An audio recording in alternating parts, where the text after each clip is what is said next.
पशु गाभिन नहीं हो रहा। सबसे ज़्यादातर दिक्कतें क्या देखने को मिलती हैं कि जब भी पशुपालक हैं उनकी एक ही शिकायत रहती है कि हमारी जो गाय भैंस हैं वह प्रेग्नेंट नहीं हो रही है, गाभिन नहीं हो रही है,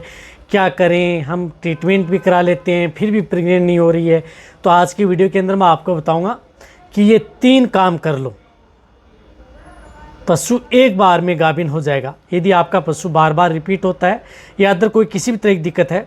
तो उस स्थिति में आपको ये 3 काम कर लो और आपके पशुओं में गाभिन हो जाएगा। स्टेप बाय स्टेप बताऊंगा कि उस तरीके से आपको क्या करना है, क्या देना है, जिससे कि आपका पशु आसानी से गर्भ ठहर जाए। रिपीट ब्रीडिंग की जो शिकायत है वह भी आपके पशु में देखने को नहीं मिले। तो वीडियो जरूर लंबी हो सकती है लेकिन स्किप करके में देखना, पूरा देखना। इस चैनल पर अभी नए आए हैं या पहली बार जुड़े हैं तो पहली बार चैनल को जरूर सब्सक्राइब कर लें, साथ में बेल आइकन ऑल वाला ऑप्शन दबाएं। आपको पता है कि इस चैनल पर सही जानकारी के साथ वीडियो दी जाती है। आते ही आप वीडियो को लाइक किया करें और दोस्तों के साथ इस चैनल की वीडियो जरूर शेयर किया करें ताकि उन्हें भी प्रॉपर नॉलेज इस चैनल के माध्यम से मिले। देखो, यदि आपका पशु बार बार रिपीट हो रहा है, गर्भ नहीं ठहर रहा है, किसी तरह की कोई दिक्कत भी यदि आपके पशु में नहीं देखने को मिल रही है या कोई दिक्कत है तो भी उसको आप कैसे कंट्रोल करने की कोशिश की, फिर भी यदि आपका पशु रिपीट हो रहा है, क्योंकि ये एक समस्या सभी पशुपालकों की बनी हुई है, चाहे उनकी गाय हो या भैंस हो या कटिया ही पर हो, उनमें आपको घर में ये देखने को ही मिलता है कि रिपीट, बार बार गर्भ नहीं ठहरना, बार बार एआई करवाना,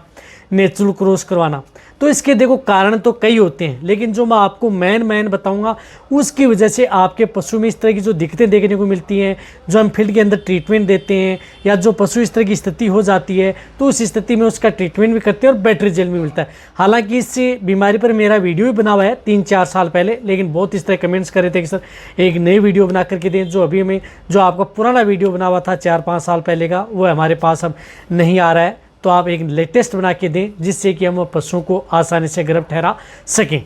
देखो, सबसे पहले तो आपको क्या करना है कि इसमें दिक्कतें क्या हो सकती हैं। देखो, दिक्कतें कई हो सकती हैं। जैसे यदि आप अपने पशु को जिस प्रकार से आपने एआई करवाई या नेचुरल क्रॉस करवाया, सपोर्ट क्रॉस जिस प्रकार से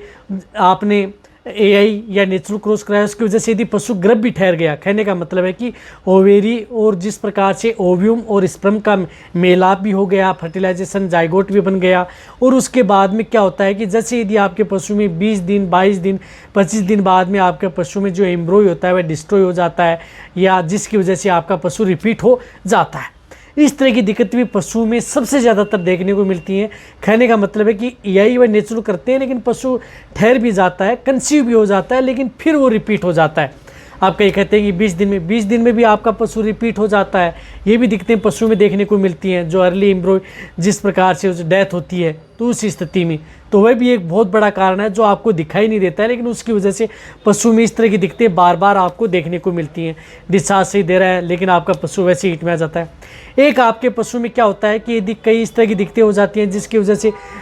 जिस प्रकार से जल्दी जो एम्ब्रॉय है वो डिस्ट्रॉय हुआ या ख़त्म हुआ, उसकी वजह से कई बार यदि पशु में जिस प्रकार से स्वेलिंग है, सूजन है इंटरनल, तो उसकी वजह से भी आपके पशु में दिक्कत होती है। तो कई बार स्वेलिंग सूजन है इंटरनल, तो उस वजह से भी आपके पशु में दिक्कत देखने को मिलती है। रही बात, एक सबसे बड़ी दिक्कत होती है कि आपके पशु में डिलेट ओव्यूलेशन,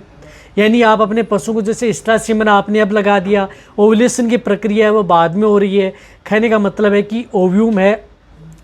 वह बाद में निकल रहा है। तो जब तक यदि आप अपने पशुओं को स्पर्म ओव्यूम का मिलाप नहीं होगा तब तक आपके पशु में जिस प्रकार से वह कंसीव नहीं हो पाएगा।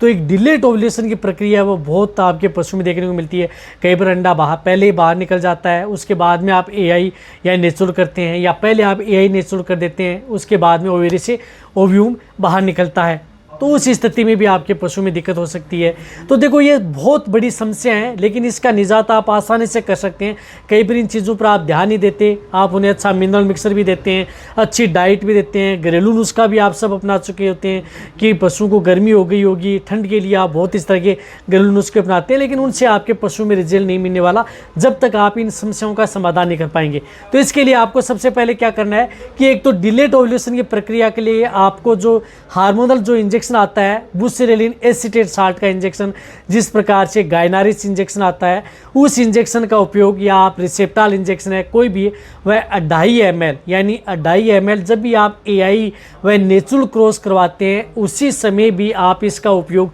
इंट्रामस्कुलर व इंट्रावीनस भी आप साथ में करवा सकते हैं। यदि आपके पास दूर दराज वेटरनरी है तो आप जब भी एआई करवाएं उसी समय आपको ये एक इंजेक्शन उन पशुओं को 2.5 ml या तो इंट्रावीनस लगा दें, अच्छा रिजल्ट लेना है, नहीं आप इंट्रामस्कुलर इस इंजेक्शन को जरूर लगवा लें। 2.5 ml से ज़्यादा आप इस तरह के केस के अंदर आपको इंजेक्शन की डोज नहीं लगानी है। तो 2.5 ml आपने ये इंजेक्शन उन पशुओं को लगा दिया, बहुत अच्छी बात है, लग गया। अब क्या होता है कि जैसे ये इंजेक्शन लग जाता है तो इस स्थिति में आपके पशु में क्या है कि ओवरी से अंडा भी बाहर निकलता है, और आप जब यदि स्पर्म अंदर डालते हैं तो इससे दोनों का मिलाप भी हो जाता है और आपका पशु कंसीव भी हो जाता है।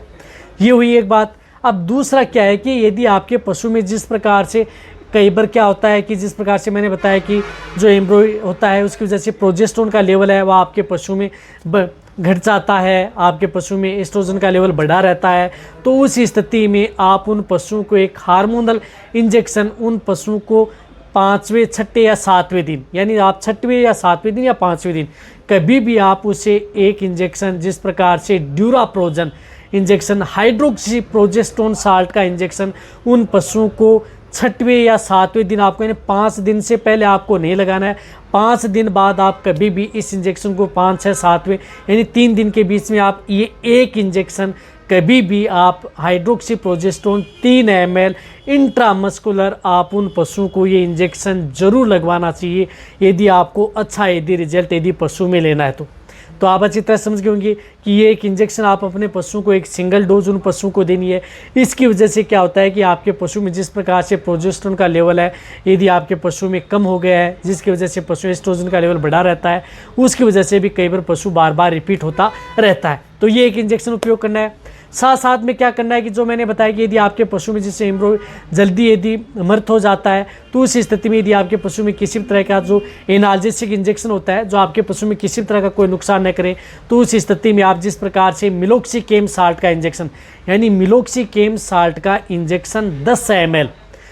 14, 15 और 16 यदि आपका पशु यही नेचुरल कराने के बाद में 14वें दिन, 15वें दिन और 16वें दिन हर 3 दिन लगातार 10-10 ml मिलोक्सिकेम यानी मिलोनेक्स इंजेक्शन जो आता है इंटास का मिलोक्सिकेम साल्ट जो इंजेक्शन आपको 10 ml पर डे लगातार 3 दिन आप उन पशुओं को ये इंजेक्शन भी उन पशुओं को लगवा देना है।